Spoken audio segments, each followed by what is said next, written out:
I gotta ask you, are we about done with this?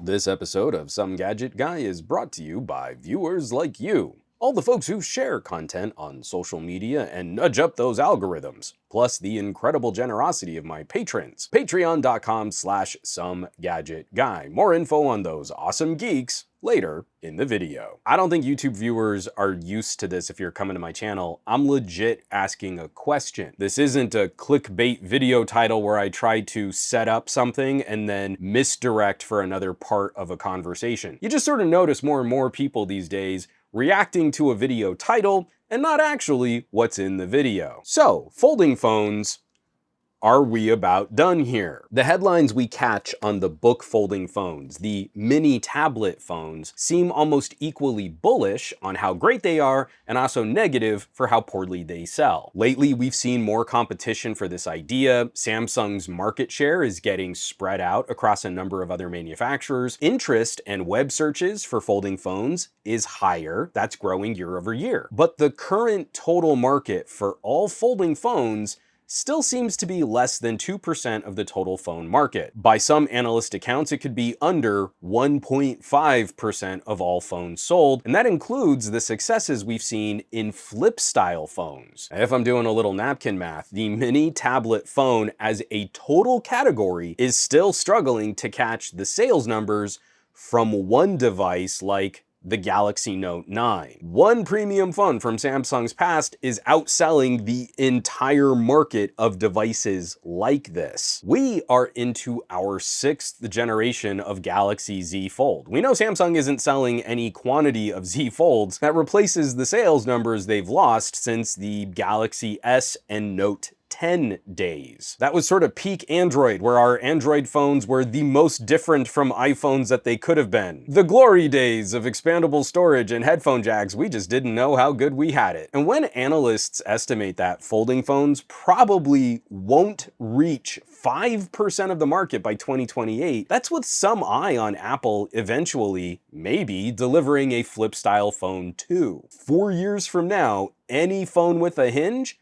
might only be about 4.5% of all phones sold. So the question on this video is not, is the folding phone a failure? Or, is this tech done and we just won't see any future innovation? I guess what I'm asking, have we reached about the market percentage of folks who are interested in a mini tablet that can sandwich into a double thick phone? Have we found the majority of those people who are interested in this concept? I'm not sure we've seen growing interest in this concept outside tech news websites. That's a little like going to a car dealership, right? You know, I'm always stoked to get a close-up look at a fancy sports car, but I'm gonna drive home in the affordable, fuel-efficient sedan. Of course, tech enthusiasts are interested in the most expensive devices on the market, but what are they really gonna put their money on for their daily driver? And at the same time, I feel we're still missing the mark on what might motivate consumers. I love the OnePlus Open. It's my favorite foldable right now, but I can get a OnePlus 12, a OnePlus Pad 2, and a OnePlus Watch 2 for the same price as a OnePlus Open. There's a practical concern there for families that, you know, when I want to give my kid a tablet, I'm not giving her my really expensive fragile plastic screen phone with a hinge. I get to keep my OnePlus 12 and she could use the OnePlus Pad 2. There is an idea of portable productivity that these mini folding tablets satisfy really well. The people who like this form factor are totally correct in the strengths of this form factor. But at the same time, we see increased competition from other devices and accessories, like wearable face displays. On an international flight, I brought this and then plugged this into a pair of glasses. And the glasses were so much more comfortable than trying to set this up as any kind of media or entertainment device. And things like face displays could be even better if we had a good Android desktop mode. It would not be as convenient as opening the phone to get a little bit more screen real estate. But if you really wanted to sit down and get work done,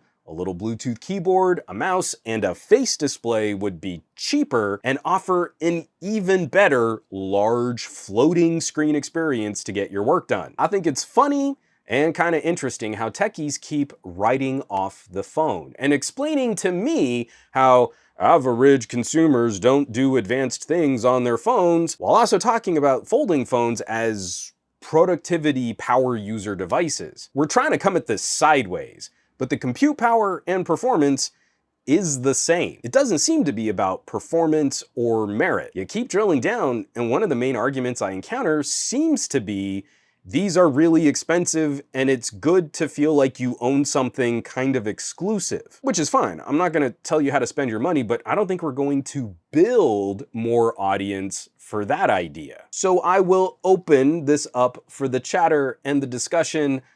How big of a market do we expect this to be? Who are we not reaching with this idea? And how do we get them interested? I expect both the tastiest of hot takes and the angriest of gnashing of teeth in the comments underneath this video. Because I love testing this stuff out, and as I test performance on phones and tablets and foldables and laptops, the first folks who get to see the results of all my tests are my amazing patrons over on patreon.com/SomeGadgetGuy. I appreciate everybody who can get out there and support their favorite content creators, especially those of you who share on social media and help us nudge up these obnoxious algorithms that are boot stomping on all of our necks. But if you have the means, I hope you'll consider checking out the community on patreon.com/SomeGadgetGuy, early access tiers, the private Discord, my production diaries, the 4K videos, and really, they're just some of the coolest geeks that you can hang out with. So I hope you'll check them out. Now, you know where you can find me around the rest of the internet at SomeGadgetGuy, basically everywhere, but these days I'm trying to spend a bit more time on the Mastodons, a little less so on the Facebooks and the Instagrams, definitely not on the Twitters, and I will catch you all on the next video.